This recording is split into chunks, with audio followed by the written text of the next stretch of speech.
When I was 14, my parents kicked me out because they thought I was too weak to work. Years later, I inherited my uncle's house and live there now. Now my parents are begging to be part of my life again. I feel like the most unfortunate 14-year-old in the world. I live in the countryside of Arkansas, where most people are farmers. Kids here start working on farms early, and only a few parents understand the importance of education. Unfortunately, my parents aren't among them. My father doesn't have his own land. He buys produce from different farmers and sells it in the market. I have a younger brother named Toby, who is 10 years old. I was in high school when I turned 14. Even though I didn't fully understand how important education was, I knew I wanted to be more than a farmer. But my father shattered my hopes. 2 days after my 14th birthday, he called me into his room and told me it was time to quit school. He said he had arranged for me to work as a laborer on a friend's large farm. I was 14 and skinny. I didn't have the physical strength that my peers had, probably because my brother and I weren't properly fed by our parents. I felt bad about the arrangement, but I couldn't voice my opinion or challenge my parents. And that's how I said goodbye to my education. On my first day working on the farm, I passed out from exhaustion. When I woke up, there was a lot of commotion. The farm owner himself took me back home to my parents. He explained what happened, but they were more concerned about me returning to work quickly. My father told his friend not to worry and that I would be back at work the next day after resting. His comment hurt me, but his friend's response was comforting. The farm owner told my parents he didn't think I was fit to work on his farm and didn't want any trouble. Despite my father's attempts to convince him, the farm owner left, and my parents were angry at me for the next few days. My younger brother, Toby, watched in fear, knowing he might face the same fate in a few years. My father tried to find other employers, but word had spread about my collapse, making it hard for him to convince anyone to hire me. My presence at home began to irritate my parents. They criticized everything I did, cut my meal rations, and still complained I ate too much. If something was out of place, I was always blamed. It felt like they were one step away from blaming me for using up too much oxygen. When my father couldn't find me another job, I decided to suggest going back to school instead of sitting idle at home. It didn't go well. One evening, I went to my parents' room to talk to them about it. Their faces showed how disgusted they were to see me. I told them I needed to discuss something important, and my father impatiently urged me to hurry. I started explaining why I thought going to school was a better use of my time. Before I could finish, my mother got up as if to go to the bathroom, but then suddenly slapped me from behind, making me see stars. She threatened me to stop talking and said I was too weak to work and help the family. She also accused me of faking my collapse on the farm just to avoid working there again. My father gave me an ultimatum: find a job within a week or be kicked out. Despite my efforts, I couldn't find work, and true to his word, my father threw me out. It was a shock to see Child Protection Services, CPS, at our home. My parents claimed they couldn't care for me anymore and wanted CPS to place me in foster care or an orphanage. CPS came to verify if my parents' claims were valid or if they were just trying to avoid their responsibilities. My parents explained that they were struggling financially and could only support one child. CPS said they would first look for any relatives willing to take me in before considering foster care or an orphanage. My father mentioned that the only living relative he knew of was his cousin, Uncle Jeff, who lived in the city. They hadn't been in touch for over 7 years, and my father assumed Uncle Jeff wouldn't be able to take me in because he heard Uncle Jeff was struggling last time they talked. The truth is, Uncle Jeff might be able to support me financially, but I doubt he'd be willing. My parents know this well. Uncle Jeff used to live with us years ago. He pursued college despite my father's disapproval, as my father doesn't value education. There were many arguments because my father thought Uncle Jeff was lazy for choosing education over farm work. Uncle Jeff finished college and wanted to continue his studies, but there wasn't enough money, so he looked for a job instead. Unfortunately, he couldn't find one. My father got upset and eventually asked Uncle Jeff to leave because he couldn't afford to support him anymore. Even when Uncle Jeff explained that he was trying his best to find work, my father blamed him for choosing education over working on the farm. Uncle Jeff had to move to the city because of this. Now CPS might ask Uncle Jeff if he can take me in. But given how my father treated him and never stayed in touch, I doubt Uncle Jeff would agree. I'm worried about ending up in foster care. I'll know what happens soon. It's been a while since I last updated you all, and I apologize for that. A lot has been happening in my life. I'm now 19 years old. CPS informed my parents that my uncle agreed to take me in. They were surprised but happy to have me off their hands. As we waited for the day I would move to my uncle's, my parents kept telling me I'd end up like Uncle Jeff and never succeed. Their words affected me deeply until I went to live with my uncle. I remember the day CPS took me away. Only my little brother, Toby, was emotional about me leaving. He ran after me, held on tight, and cried, saying he didn't want me to go. It hurt so much and I couldn't help but cry with him. My parents quickly came to separate us. They didn't scold Toby for trying to stop me from leaving, so CPS wouldn't know what kind of parents they were. They said my leaving was for the best, but I knew Toby would face my father's anger that day. I was nervous as we drove to my uncle's house. When we arrived, my uncle seemed very happy to see me after so many years. I wasn't convinced by his excitement because I thought he was just pretending to make Child Protection Services (CPS) believe he cared about me. After about 5 minutes of talking with my uncle, CPS left me with him. I expected things to get bad, but they didn't. Uncle Jeff said I looked very thin, and after showing me to my room, he quickly started making me something to eat. The meal he gave me was the best food I had ever had. If this was what my parents called failing in life, then I wanted to be a failure too. I finished my plate in 5 minutes, and without asking if I was still hungry, my uncle gave me more food. He let me take a long nap that afternoon, and later we had a long talk. My uncle shook his head sadly as I explained what had really happened.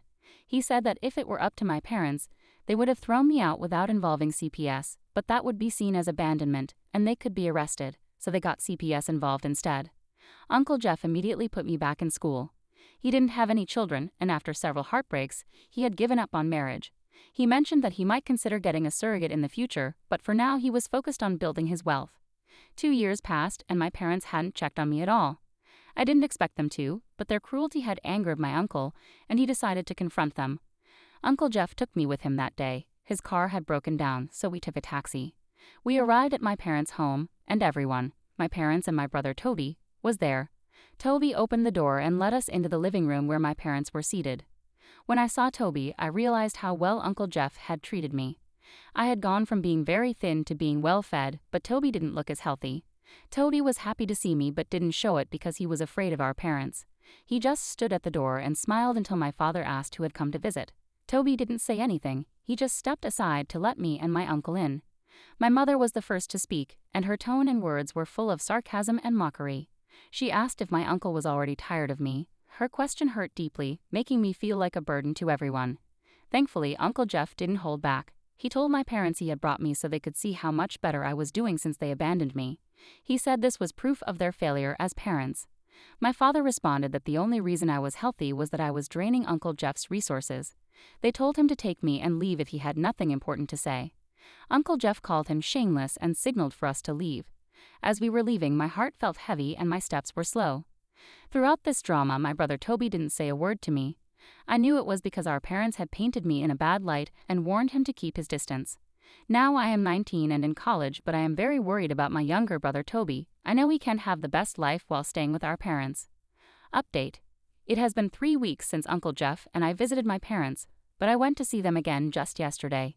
After our visit, I wasn't feeling like myself, and Uncle Jeff noticed right away. When he asked what was wrong, I quickly told him it was because of my parents. I explained that Toby had dreams he couldn't achieve while living with them because they wouldn't support his education. This made our relationship feel distant, which I didn't want. Uncle Jeff said Toby's situation was miserable, but nothing could be done as long as he lived with our parents. I thought the solution was simple. We should get Toby out of there. I believed we just needed to ask my parents. Since they had willingly given me up, they might be eager to let someone else take responsibility for Toby. Uncle Jeff knew what I was thinking, and before I could suggest it, he told me that my parents wouldn't be willing to give Toby up. He clarified that it wasn't because he couldn't or didn't want to take in Toby, but because our parents wouldn't agree to it.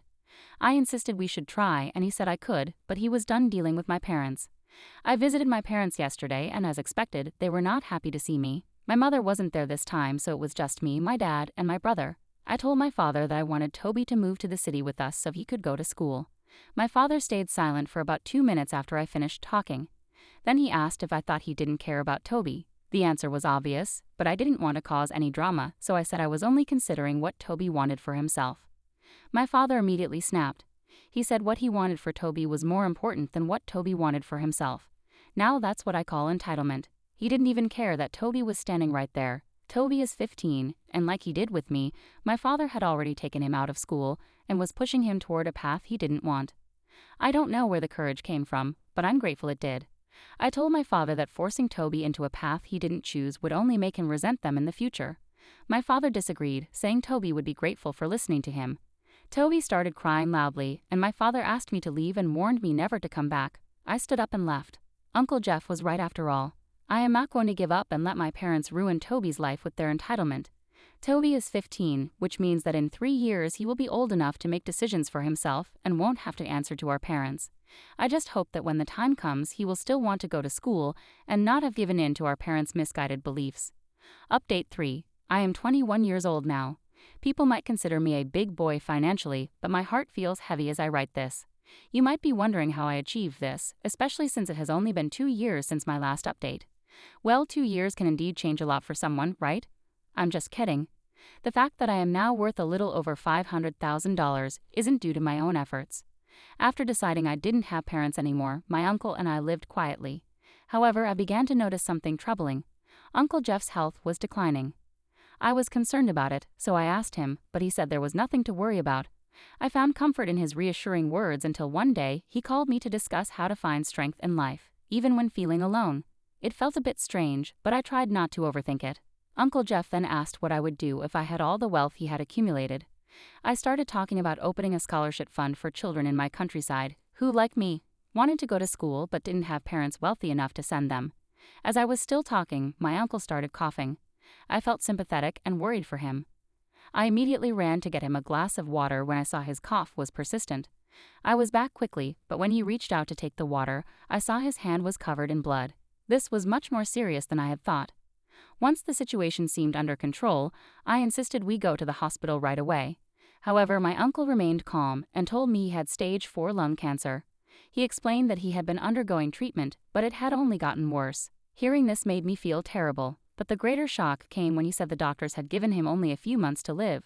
I didn't know what to do. I would have given anything to save his life. The thought of losing him was unbearable. I suggested trying other well-known medical centers around the world, but he said he had already been to many of them, and they all gave the same diagnosis. From then on, I lived in torment every single day, knowing I had limited time left with someone who meant the world to me. As the days passed, my uncle had to be admitted to the hospital. There he began to put his affairs in order. I told Uncle Jeff about my desire to call my parents and inform them of his condition, but he asked me not to. He said they had turned their backs on him all his life, and he didn't need them now that his life was ending. Uncle Jeff then informed me that I would be the sole owner of everything he owned. I initially thought this meant just the beautiful house he had built and a modest amount of money in his account. However, I was mistaken. Uncle Jeff revealed that he was worth over $500,000, and it would all be mine. Despite this, I was too heartbroken to care about the inheritance. Ignoring my uncle's wish, I decided to reach out to my parents. I felt it was important for them to know and have a chance to make amends. I knew things were rocky between us, but I was willing to overlook the pain they had caused me, hoping my father could make peace with his only living sibling before it was too late. I tried calling my father's line, but it didn't go through, so I called my mother instead. The moment she heard my voice, she hissed and passed the phone to my father. He answered with a curt yes, giving me just a few seconds to explain why I was calling. I told my father that Uncle Jeff was seriously ill and in the hospital. I was trying to explain that Uncle Jeff only had a few weeks to live, but my father got angry over the phone. He accused me and Uncle Jeff of disrespecting him and said I was calling to ask for money for treatment. But that wasn't even the worst part. The worst part was when my father said that even if Uncle Jeff and I were both dying, he wouldn't give us a single cent of his hard-earned money. It was heartbreaking to hear. I would have been less upset if I had listened to Uncle Jeff and not reached out to my parents. I tried to make peace by calling them, but their selfishness was too much. I ended the call in frustration. Uncle Jeff passed away this week. Despite our discussions about being strong when he died, it's impossible to fully prepare for such a loss. Since I disobeyed Uncle Jeff's dying wish by informing my parents about his illness, I decided not to tell them he had passed away. After all, my father made it clear that he didn't care if either Uncle Jeff or I were alive or dead. I had never organized a party, let alone a funeral, so I didn't know where to start. Thankfully, things fell into place smoothly. When I told his close friends about Uncle Jeff's death, they took charge and made sure he had a proper burial. On the day of the funeral, I wished I had family around for emotional support. Uncle Jeff wasn't just an uncle to me. He was the father I never had, the mother my own mother couldn't be, and more. Since Uncle Jeff wasn't religious, the ceremony wasn't held in a church, but at a funeral home where he wanted to be cremated. When it was time to say goodbye, I was the first. Seeing him lying there peacefully felt like a terrible dream I desperately wanted to wake up from. I broke down and cried like a child, struggling to find the strength. I found a quiet corner and let my thoughts wander. Suddenly, I heard someone say Uncle Jeff was a good person. The voice sounded familiar. It was my father's. I turned to see my parents there, standing with some of Uncle Jeff's friends, pretending to be close to him. The sorrow I felt turned to anger, and I marched toward them. I didn't know what to do, but I knew I didn't want them there. They weren't supposed to be there. I approached them, and my mother asked why I hadn't told them about Uncle Jeff's death. I told her it was because Uncle Jeff wouldn't have wanted them at his funeral and suggested they leave. My mother said I had no right to make such demands, and I realized I was about to cause a scene when I was called away. It was time for Uncle Jeff to be cremated. I temporarily ignored my parents and was about to attend to other matters when my mother said my pride would be hurt now that Uncle Jeff had died without leaving me anything. I didn't respond to her mocking remark. Uncle Jeff was cremated quickly, and I thanked everyone for coming. I invited them back to the house for some light refreshments. My parents showed up too. I was talking to some guests when they walked in. They were surprised because they didn't think Uncle Jeff could afford such a house. They asked if it was really the house Uncle Jeff had built. I stood up, looked at them, and gave an unexpected reply. I told them the house was indeed Uncle Jeff's, but now it's mine. My mother asked if I meant it, and I said yes. I even mentioned that Uncle Jeff left me $500,000 in my account. Their jaws dropped, but before they could react, I told them to leave my house. Everyone was surprised. My father argued that they were still my parents and I couldn't disrespect them like that, but I called security to escort them out. I insisted they be pushed out, and I'm sure Uncle Jeff would have smiled if he could see it. My parents were shamefully thrown out, and I apologized to the guests for the chaos. I assured them it was what Uncle Jeff would have wanted. I'll be changing my name soon. Cobb is now 18, so next year I'll try to convince him to come live with me so my parents can spend the rest of their lives alone. Thank you all for your support and for listening to me.